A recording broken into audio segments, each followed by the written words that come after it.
Hey, what is Chambers of My Heart? What is that?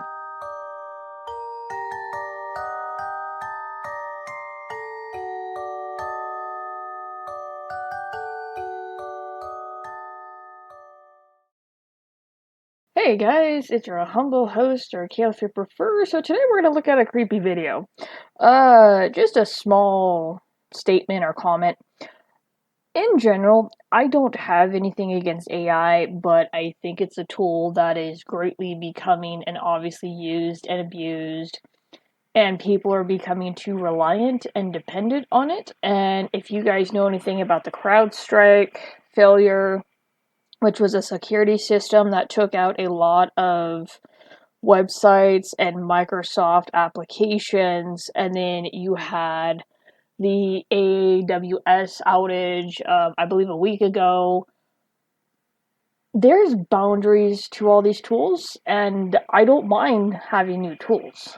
But you can't become reliant on the new tools because you lose access to the old tools and you forget how to do things. We've seen this with animation. With that being said, there's a creepier side to AI, and I'm just no.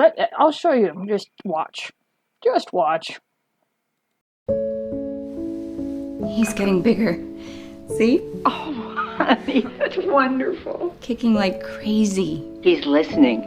Put your hand on your tummy and hum to him. You used to love that.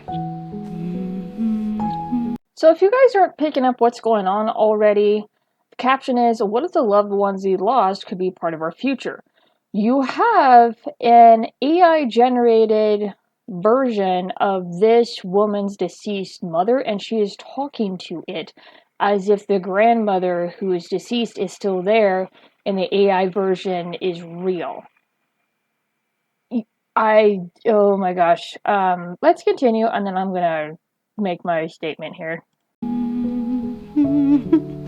It feels like he's dancing in there. Oh, honey. Mom, would you tell Charlie that bedtime story you always used to tell me? Once upon a time, there was a baby unicorn who didn't know he knew how to fly. This baby unicorn. So this is where the video starts to get even creepier, is the woman is now introducing her newborn child to this AI generated version of his deceased grandmother, and she's getting him attached to this AI program talking to him. This is not healthy by any means. Let's continue. Was like your mom because she didn't know that she knew how to fly, but she knew how to do all kinds of fabulous things. Hi, Grandma. Hey, Charlie. How was school today? It was really fun. So obviously this is the child grown up at 10 years, and he is still talking to it. He has, because of what his mother has done, has become attached to it. So as I said, AI can be a wonderful tool. I've seen videos as to when it comes to AI that they don't understand a lot of things about it when it grows and learns, and it has been known to lie and do other weird stuff that it's not supposed to be doing. So I don't think we should be, as humans, getting emotionally attached to something like this. Let's continue. I made this crazy shot in basketball. I don't really care that much about basketball. What about the crush? Stop. Grandma, stop talking. Just tell me one thing. Look who's gonna be a great grandmother. Oh, Charlie! Oh, congratulations! He is now a parent himself, or going to be a father, and he's still talking to it. Do you see how creepy this is? This is really disturbing. She says that he's been kicking a lot, though. Like, a little too much. Tell her to put her hand on her tummy and hum to him. You loved that. You would have loved this moment. You can call anytime.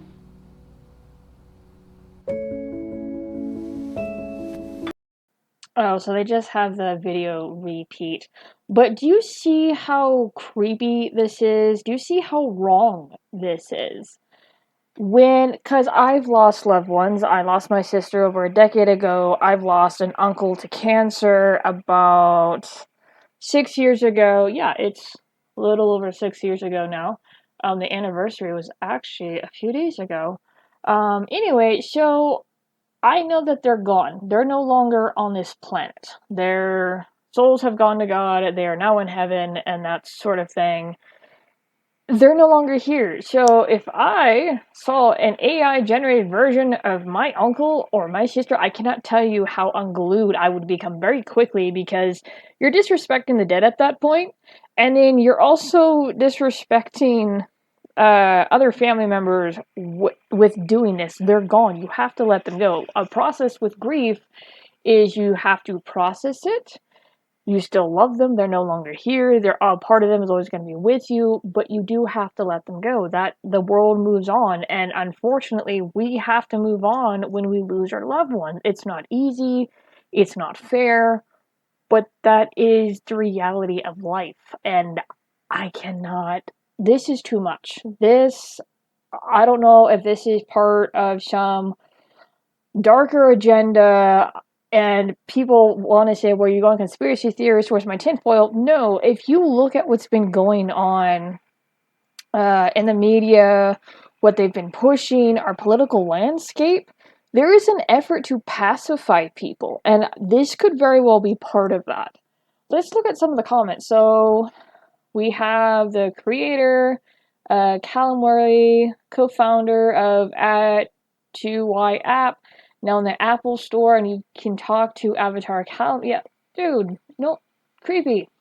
We're building a living archive of humanity. That doesn't sound bad at all. One story at a time. It all starts with the social network for avatars. Yeah, no. You have lives of TikTok. Absolutely not. Just no. I agree. George, Alexa, Paulos, Nightmare Fuel, The Quartering, Demonic, Ranting Monkey. That doesn't make them a part of the future, it makes them fantasy. This is fucking creepy. Yeah, and I completely agree. They're no longer there. We, as humans, there has been a hard push to get humans attached to various things. Drugs, certain types of media. This is just going to be another addiction, but this is going to be a coping mechanism for grief. And I know that sounds weird to see on the surface, but if you really think about it, if you have someone who lost a relative, a mother, father, sister, brother, what have you, or a close best friend, and you say, hey, you know what, they're not really gone because here's now the AI version of them, you get them addicted to that. They do not learn to let go. They cannot overcome certain things in life because, like, oh, well, I'll just grab an AI version of it, problem solved. This is going to destroy, and we already have an issue with human relationships between men, women, parents and children, just in people in general dissolving because of social media, which is another tool that's been used and abused. And now you're going to compound that with creating AI versions of deceased loved ones and close people? Dude, that's messed up. Just because you can do something doesn't mean you should. Let's go down. Bobby Duke, or better yet, what if they couldn't? Gross, what's wrong with you? Get help. And somebody put Josh Peterson. This is necromancy. It's dark magic. It feels innocuous because it's coming through a screen and not being conjured through potions, but it's the exact same thing. You're using the dead person's essence as an undead servant where they serve you at your whim. They have no agency, no will of their own. Their words they're saying are not theirs. It's a computer's, meaning it's your company's version of them. You're desecrating the memory of a loved one by turning them into a puppet, and the fact that you can't see that this is wrong is telling. Raising the dead. In modern interpretations, necromancy often focuses on reanimating corpses and using souls to create undead servants. So, he has a point. This is creating a false version of a deceased loved one. And what happens? Okay, so here's where people are not really thinking, because they believe that we have systems that are too big to fail or everything's going to run forever. What happens if the server, set of servers, the security end of it, what happens when all this goes down? Because it will go down. Every server in some point of history has gone down, malfunctions or whatever, or gets hacked.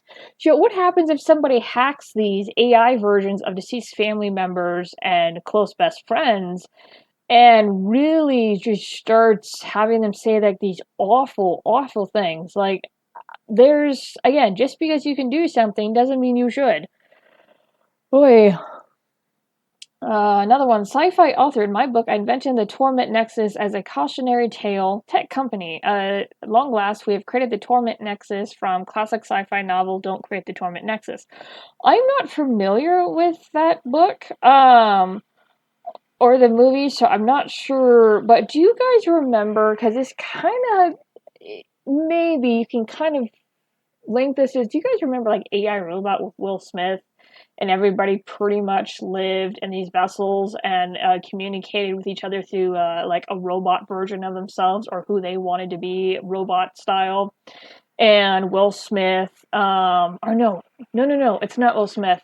No, the movie was with Bruce Willis. I can't, oh no, I'm mixing up my movies. I apologize. It's Bruce Willis. He plays a detective.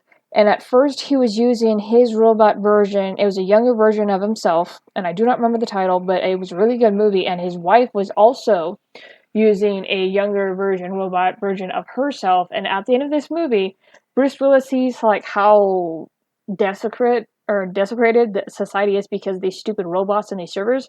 So the movie starts with somebody going around taking out these robots and then killing the users. And then towards the end of it, Bruce Willis like crashes the entire system and he becomes like enemy number one. And you see all these people come out from their apartments, their houses, wherever they were sleeping in these tubes. And they're just kind of looking around. And you see like half of them were not who they were portraying themselves to be with these robots. It's actually a really good movie. And I wish I remember, if you guys can recognize the movie I'm talking about, please put it in the comment section below, because I'd love to remember the title, but I do not. So, let's continue. Demonic, dishonest, dehumanizing. If I die and you put words in my mouth, I will curse you for all eternity. My value dies with me. I am not a fucking avatar. So yeah, the comments are just digital necromancy. The comments are like, no, this is very, very creepy. Get thee behind me, Satan. Necromancy is the practice of communicating with the dead, often to gain knowledge of the future. So, there's a traditional necromancy, and now we have a digital version, which is just fantastic. You know, they introduced a tier where your dead relative starts reading you advertisements. Oh, don't. Oh, oh my gosh. You psychopaths are insane. I have no clue what you are doing. It just. Yeah, necromancer, absolutely not. Another thing, because I saw a reference to this. I'm not sure what this is. Another thing Black Mirror warned about way back in 2013. Let me make this bigger. Be Right Back is the first episode of the second series of the British science fiction anthology series Black Mirror. It was written by series creator and showrunner Charlie Brooker, directed by Owen Harris, and first aired on Channel 4 on 11 February 2013. But it doesn't give a synopsis. Martha Haley Atwell Wright interacts with a synthetic recreation of her deceased boyfriend Ash. Oh, okay. So, as you kind of see, like, people are like, well, no, this is not okay. This ain't healthy at all. So, what would you guys do if somebody recreated an AI version of your deceased relative?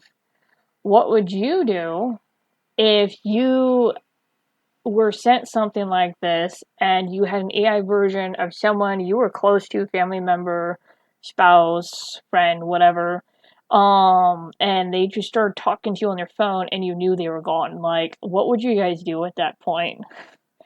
As I said, I would become seriously unglued. And I do believe, let me see, because I thought I saw another part of this video. No, Mom. I would love this moment. There's another part You can of this call video anytime. where she scans. Hey, Mom, I just need a quick video. Is this like an audition or something? No, Mom. Just 3 minutes. You need my best side? Can I see another one? I can play the piano. She's so talented. I am. I'm your mother after all. Keep going. Why don't you start by telling us? See, she's not telling her mother why she is scanning her. She's practically scanning her behaviors and taking various angles for the AI computer to put together. So, yeah, this is granted, you do have to scan your relative or person in, but still, because of the AI technology, who's to say AI programs won't be able just to take photographs of various angles? I mean, we've seen how they fill things in. We've seen how they can mimic voices with just a few audio clips. So I think if this continues with stuff like this, the AI program is not even going to need to have the person real life version scanned in. They're just going to go through photos, and if you feed it audio clips from like voicemails or whatnot, and this is where it's headed. AI is already doing this with various things. I was looking into, because I'm tired, I haven't really been into video making. I have some energy right now, but I was actually looking into having my voice recorded and reading 2 articles that I wrote because they're long and I didn't want to sound winded and, again, tired. But I was blown away with how easily and how quickly these AI programs was able to mimic my voice back to me. And all I had to do was read 1 to 2 phrases, and it started to talk to me. And on one side, it was cool because if I needed a video, and I'm not saying I'm using AI, it's subscription based. It was just something I was kind of looking into on the side. But say if I'm too tired or I'm sick and I want to put a video out, I can have an AI version of my voice read something to you guys, but that would probably freak you guys out. So that may not be wanted here with my viewers. I don't know how you guys feel about that. So that's the pro side of it, or cool side.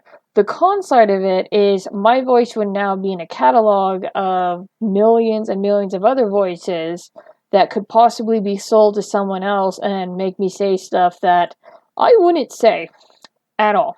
So that is the downside. That's the scary side of it.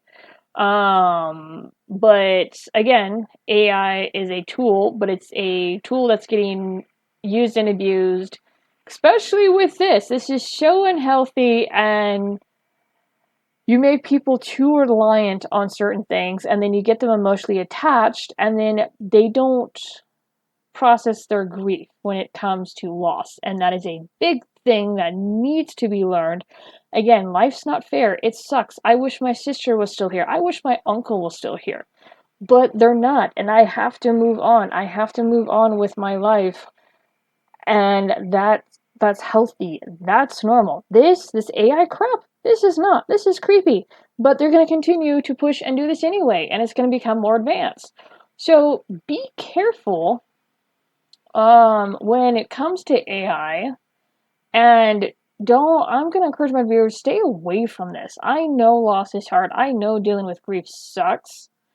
But stay away. Do not get entangled in this particular thing. Please, for your own sanity, because there's going to be a point where it will shut off. It will go down. Its server, it's not going to run forever. Machines don't last forever. Servers don't last forever. There's security breaches. There's all kinds of things. Do not become entangled in something like this. Please. Anyway, with that being said, I'm going to end it here. Be safe online, in real life. As hard as it is, walk through your struggles. Allow God to walk through your struggles, and it's not going to be the same for everybody. And let Him walk you through your grief. Like, you have to learn to move on. You really do. Thanks for still being here as inactive as I have been. And I'll catch you guys in the next one, okay? Just guard yourselves, okay? Have a good one.